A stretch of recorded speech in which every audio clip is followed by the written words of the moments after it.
Il y a quelques jours, je suis arrivée pour mon service ce matin sans penser du tout à mon beau-père. J'ai pris une tasse de thé, regardé avec qui j'allais être jumelée, et quand mon partenaire et moi sommes sortis du poste de police pour aller à la voiture de patrouille, j'ai vu mon beau-père.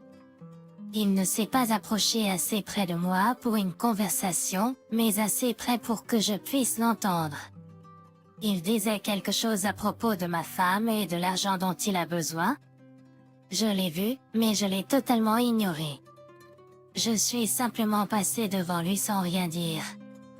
Je suis allée directement à la voiture de patrouille pour commencer mon service, et le fait que je l'ai ignoré l'a assez contrarié.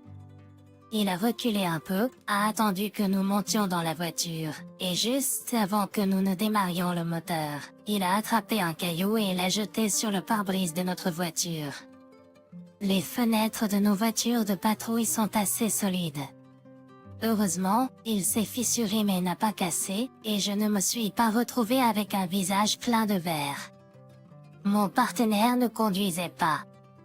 C'était évident qu'il visait son jet directement sur le siège du conducteur où j'étais.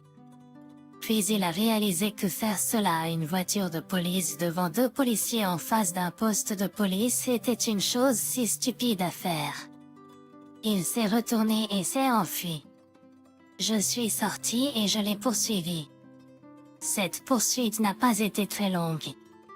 Il n'a fait que jusqu'au parc, et ce n'est pas loin du poste, quand je l'ai attrapé, et c'est là qu'il a commencé à faire la plus grande scène que j'ai jamais vue. Mon beau-père n'avait aucune intention de me laisser le placer calmement en menottes. Il s'est laissé tomber par terre et a commencé à crier à l'aide, à l'aide, à l'aide. C'était tôt le matin, mais il y avait déjà pas mal de monde dans le parc.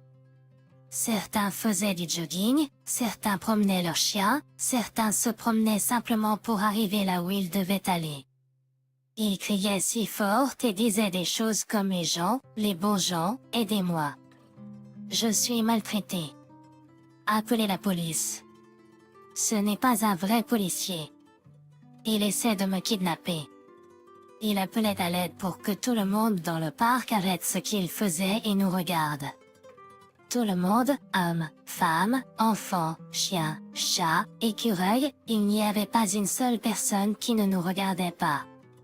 Vous pourriez penser que je suis un jeune homme et qu'il est un vieil homme. Je devrais donc être capable de le maîtriser, mais en réalité ce n'est pas si simple. Il me frappait et me mordait. Il crachait aussi sur moi. Pendant la lutte, il m'a donné beaucoup de coups de pied, et c'était assez dur et douloureux. Honnêtement, à ce stade, j'avais tout à fait le droit de le taser, mais je ne l'ai pas fait. Ma partenaire est arrivée avec une voiture.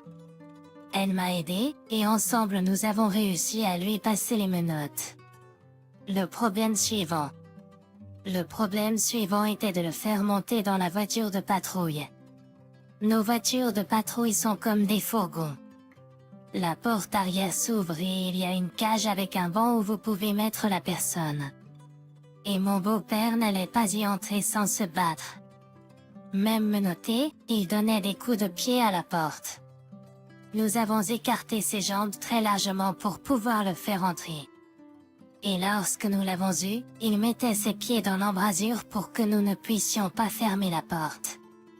Pendant qu'il faisait tout cela, il n'a jamais cessé de crier que nous lui cassions les os, que nous n'avions pas le droit de le traiter ainsi, que c'était contraire à la loi, et demandait toujours aux gens d'appeler la vraie police. Pendant toute ma carrière de policier, je n'ai jamais eu à arrêter quelqu'un comme ça.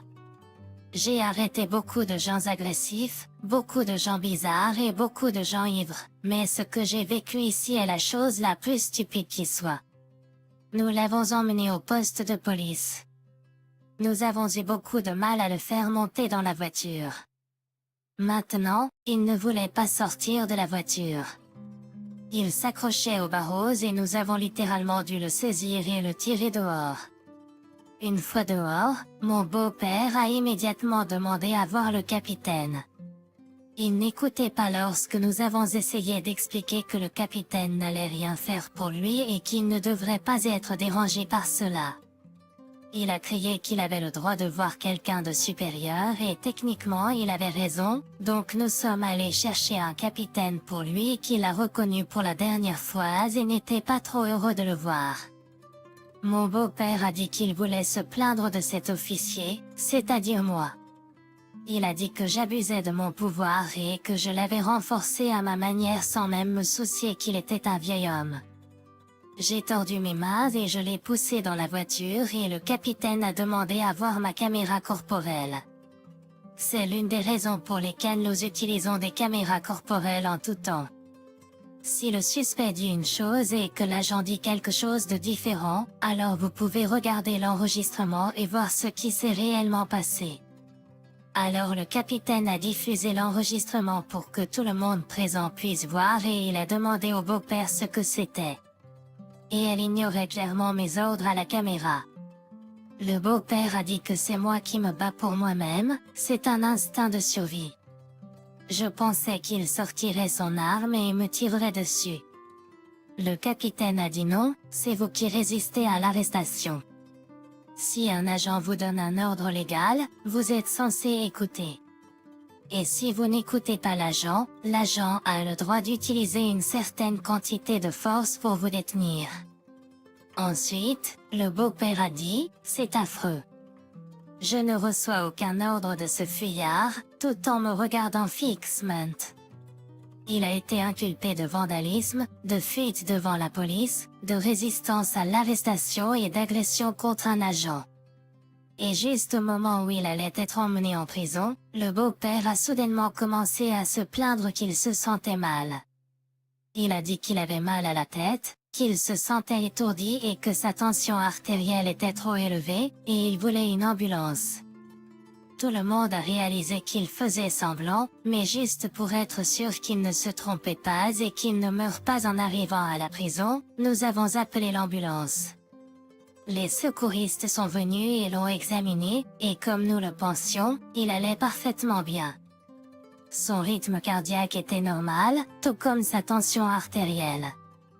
Il ne savait probablement pas que même s'il était hospitalisé, un agent serait allé avec lui et serait resté avec lui tout le temps, et dès qu'il irait mieux, il serait quand même transporté en prison.